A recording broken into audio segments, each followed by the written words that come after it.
Hello friends, my name is Jatin and welcome to my channel The अवधूत आनंद।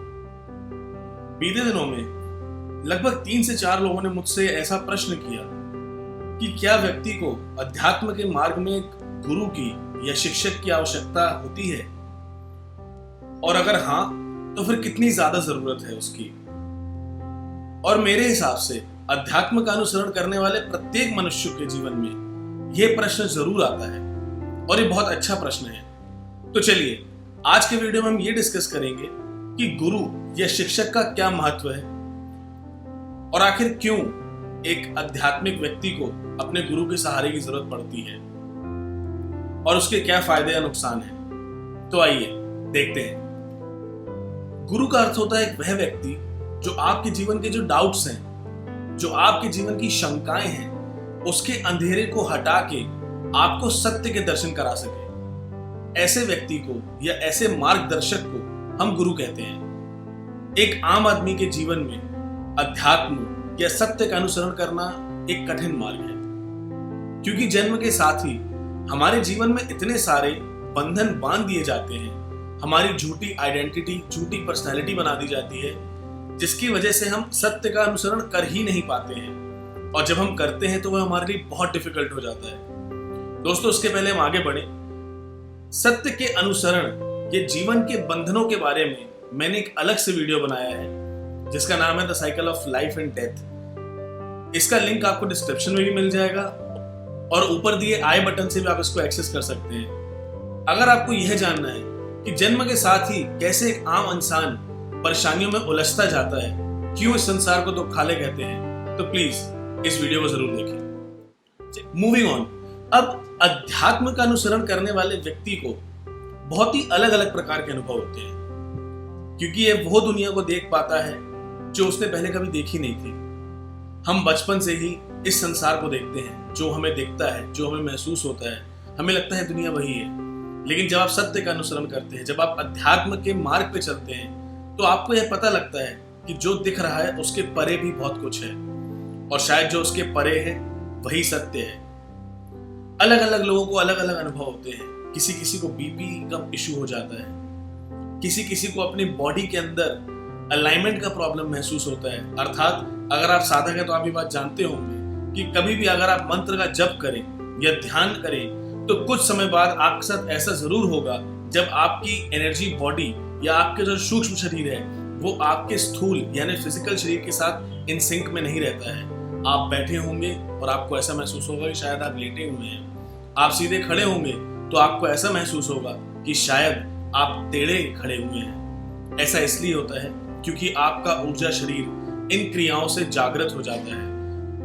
आमतौर पे मनुष्य को सिर्फ वही चीजें महसूस होती हैं जो उसकी 5 कर्मेंद्रियां उसे करा सकती हैं, लेकिन सत्य के मार्गी को, अध्यात्म के अनुसरण करने वाले को और भी बहुत कुछ महसूस होना शुरू हो जाता है। आध्यात्मिक व्यक्ति को अलग अलग प्रकार की ऊर्जाओं का बोध होता है। जहाँ पॉजिटिव ऊर्जा होती है उसे वही पता चलता है, और जहाँ पे नेगेटिव एनर्जी होती है उसे वही पता चलता है। बहुत प्रकार से बेचैनी होती है। कुछ लोगों को स्लीपलेसनेस हो जाता है, कुछ लोगों को बहुत ज्यादा स्ट्रेस होने लगता है, और यहाँ तक कि अगर मैं अपने जीवन का सत्य बताऊं तो मैं ऐसे बहुत से लोगों को जानता हूं जिन्हें अध्यात्म का अनुसरण करते करते नियर डेथ एक्सपीरियंसेस भी हुए हैं, यानी उन्हें ऐसा तक महसूस हुआ है कि शायद अब वो जीवित नहीं बचेंगे। दोस्तों, ऐसा इसलिए होता है क्योंकि जब आप अध्यात्म का अनुसरण करने लगते हैं, आपके मन, आपकी बुद्धि, आपके शरीर, इनको ऐसा फील होता है कि शायद हमारे साथ कुछ गलत हो रहा है, क्योंकि इसके पहले जो आमतौर पे जीवन जी रहे थे आप, उससे बहुत कुछ हट के अब होने लगा है। हमारे मन, बुद्धि, शरीर ये घबरा जाते हैं कि ऐसा कैसे हो रहा है। एक सरप्राइज स्टेट में आपका बॉडी जो है वो जीने लगती है, और इसीलिए आपकी माइंड और बॉडी के बीच का कोऑर्डिनेशन जो है वो डगमगा जाता है, और इसलिए इंसान को इस प्रकार के अलग अलग अनुभव होते हैं, क्योंकि आपका शरीर कहीं ना कहीं इस चीज को स्वीकार नहीं कर पाता है। और मजे की बात यह है कि अध्यात्म का मार्ग कोई भी हो, लेकिन अनुभव सबके इसी प्रकार होते हैं। दोस्तों, एक उदाहरण के तौर पर आपको मैं समझाना चाहूंगा। आप सब जानते हैं कि जिस प्रकार एक नवजात शिशु अपनी मां के गर्भ से जन्म लेता है, तो वह इस संसार में आने के साथ ही रोने लगता है, वह परेशान हो जाता है। ऐसा इसलिए होता है क्योंकि उस भ्रूण को अपनी माता के गर्भ में उन द्रव्यों के बीच में रहने की आदत होती है। उसे उसी माहौल में जीवन जीने की आदत पड़ जाती है। और यही आमतौर पे मनुष्य के साथ भी होता है। हम जन्म के साथ ही इस दुनिया को सच मान लेते हैं, हमें इस दुनिया के साथ जीने की आदत पड़ जाती है। लेकिन जब आप अध्यात्म का अनुसरण करते हैं तो आपका एक नवीन जन्म होता है। आपको यह मालूम होना शुरू हो जाता है कि जो आप देख रहे हैं उसके परे भी बहुत कुछ है और शायद वही सत्य है। जिस प्रकार वह नवजात शिशु माँ के गर्भ से बाहर निकलकर परेशान होता है, उसी प्रकार एक अध्यात्म का अनुसरण करने वाला व्यक्ति इस झूठे संसार से परे हटकर जब सत्य को देखता है तो वह भी घबरा जाता है, परेशान हो जाता है। और जब ऐसी परेशानियों का सामना होता है तो इंसान घबरा जाता है, बहुत से साधक डगमगा जाते हैं। और इसीलिए आध्यात्मिक व्यक्ति को एक ऐसे सहारे की, एक ऐसे व्यक्ति की जरूरत होती है जिसने खुद इन परेशानियों का सामना किया हो, जिसने इन शंकाओं को, इन अनुभवों को जीकर इनसे आगे बढ़ा हो और इसी मार्ग पे चलते चलते वो अपने गंतव्य तक पहुंच चुका हो, जिसे हम गुरु कहते हैं। दोस्तों, आप सब जानते हैं हिंदू शास्त्र में, फिलॉसफी में बहुत सी जगह इस संसार को भव सागर कहा गया है या एक नदी का स्वरूप दिया गया है। मैं उसी उदाहरण से आपको समझाना चाहता हूं। एक व्यक्ति जब अध्यात्म के मार्ग में उतर जाता है तो वह उसी प्रकार है कि आपको तैरना नहीं आता है और आप नदी में छलांग लगा देते हैं। आप जैसे तैसे किसी न किसी सहारे कुछ दूर तक तो आगे खुद अपने विवेक, अपने शरीर, अपने चेतना के माध्यम से आगे पहुंच जाते हैं। लेकिन जब आपको नदी की मध्य धारा या जो मुख्य धारा होती है, जब उसके थपेड़े पड़ते हैं, तब आपको लगता है कि शायद मेरे पास कोई एक बेड़ा हो, मेरे साथ कोई एक ऐसी नाव हो, कोई एक ऐसा सहारा हो जो मुझे उस पार लगा दे। क्योंकि शुरुआत का जो मार्ग है वो शायद उतना कठिनाइयों से भरा हुआ नहीं होता है। लेकिन जब इस मझधार में आप उतरते हैं, जब आपसे नदी की मध्य धारा का प्रवाह झेला नहीं जाता, तब ऐसा महसूस होता है कि शायद कोई मुझे उस पार लगा दे। और एक बहुत बड़ा कारण है कि एक बहुत बड़ी संख्या में साधक उस बीच की धारा से डरकर वापस आ जाते हैं। बहुत बार साधक एक मार्ग का अनुसरण करना शुरू तो करते हैं लेकिन कंप्लीट नहीं कर पाते और वे आधे में ही डर के वापस आ जाते हैं। लेकिन सोचिए, अगर उसी बीच मझधार में आपको एक नाव मिल जाए जिसमें बैठ के आप आसानी से उस पार जा सके, तो यह मार्ग कितना सुगम, कितना सरल और कितना इजी हो जाएगा। इसीलिए साधक के जीवन में गुरु की विशेषता है, गुरु का महत्व है। चलिए, ये तो एक कारण हो गया। दूसरा कारण यह भी है कि ये जो अनुभव होते हैं ये आपको ये सोचने पे मजबूर कर देते हैं कि शायद आप पागल हो चुके हैं या शायद आप किसी गलत रास्ते पे चल पड़े हैं। आप खुद सोच के देखिए, आपको कैसा लगेगा जब आप बैठे हो लेकिन आपका अंतर्मन आपको ऐसा कहे, आपको ऐसा फील हो कि जैसे आप लेटे हैं। क्या आप घबराएंगे नहीं?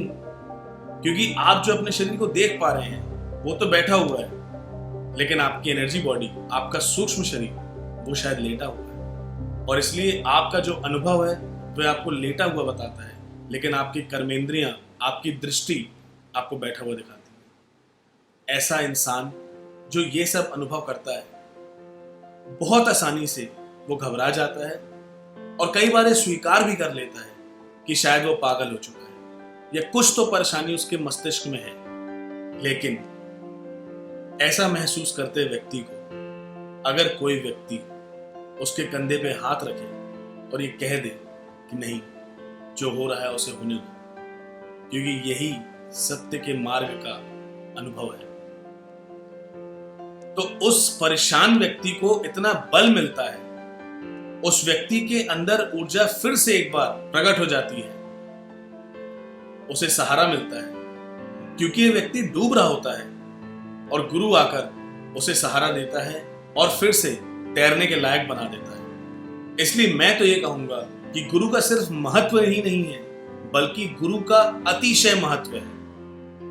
दोस्तों, बहुत से संप्रदाय ऐसे हैं जिनका यह भी मानना है कि मनुष्य पूर्णतः पूर्ण है, हम सेल्फ सफिशिएंट हैं और हमें किसी प्रकार से भी किसी गाइड की या गुरु की आवश्यकता नहीं है। बहुत से ऐसे सिद्ध हुए हैं जो बिना किसी सहारे के साक्षात्कार की अवस्था को प्राप्त कर चुके हैं। और हाँ, ये संभव है, इसमें कुछ गलत नहीं है, लेकिन यह मार्ग कठिन हो जाता है। इस मार्ग में परेशानियां बढ़ जाती हैं। मैं एक एग्जांपल से आपको समझाता हूं।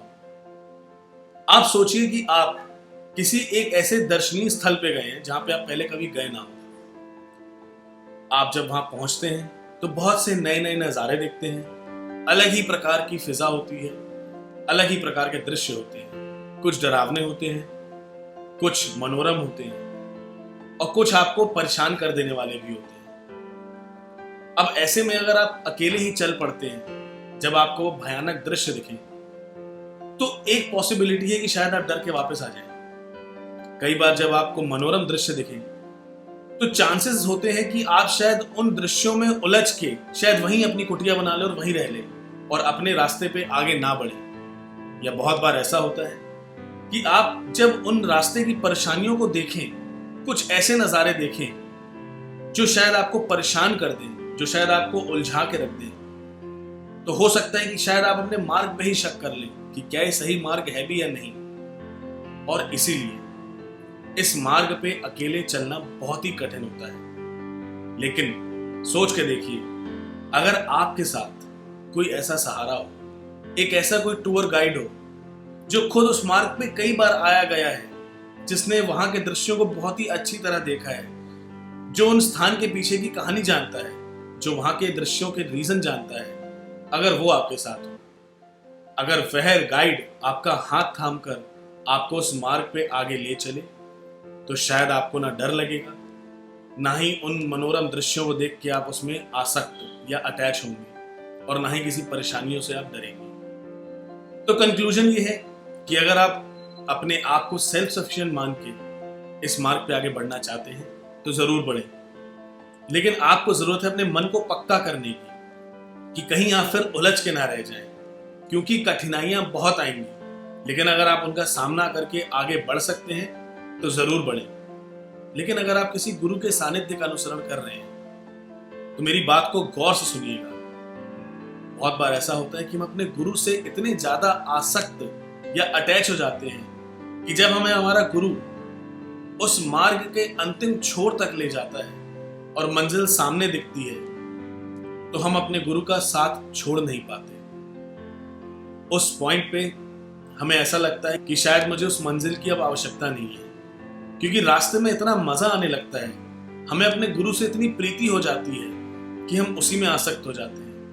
और दोस्तों, बंधन किसी प्रकार का भी क्यों ना हो, वो व्यक्ति के लिए बाधा ही उत्पन्न करता है।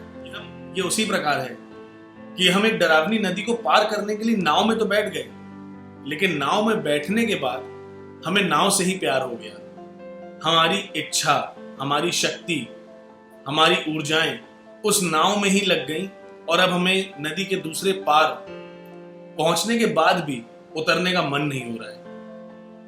हम नदी के दूसरे छोर पे पहुंच तो गए हैं, हमें हमारी नौका ने, हमें हमारे गुरु ने उस कठिन मार्ग से पार तो लगा दिया है, लेकिन हम फिर भी अपने गुरु में, हम उस नाव में इतने ज्यादा अटैच हो गए हैं कि हम उसे छोड़ के आगे बढ़ना चाहते ही नहीं। और दोस्तों, जब तक यह बंधन रहेगा, आप पूर्णतः मुक्त नहीं हो पाएंगे। इसलिए अगर आप गुरु शिष्य प्रथा के साधक हैं तो इस बात पे जरूर गौर कीजिएगा और एक बार अपने गुरु से भी इस विषय में डिस्कशन कीजिए। दोस्तों, मेरे हिसाब से गुरु का जो भी महत्व है, या एक गुरु और शिष्य के जीवन में किस प्रकार की परेशानियां आती हैं या आ सकती हैं, वो मैंने इस वीडियो के माध्यम से आप सबके साथ शेयर करी है। आप सबसे मेरी रिक्वेस्ट है कि अगर आपको मेरे वीडियोस अच्छे लगते हैं तो प्लीज एक कांस्टेंट एफर्ट करके इनको लाइक कीजिए। आपके जो भी कमेंट्स हैं वो प्लीज मुझे बताएं। आपके लाइक्स और कमेंट्स की मदद से ही ये वीडियोस और भी ज्यादा लोगों के रिकमेंडेशन सेक्शन में अपलोड होते हैं और YouTube इन्हें और भी ज्यादा लोगों तक फैलाता है। तो please support this channel if you really like the content. Thank you.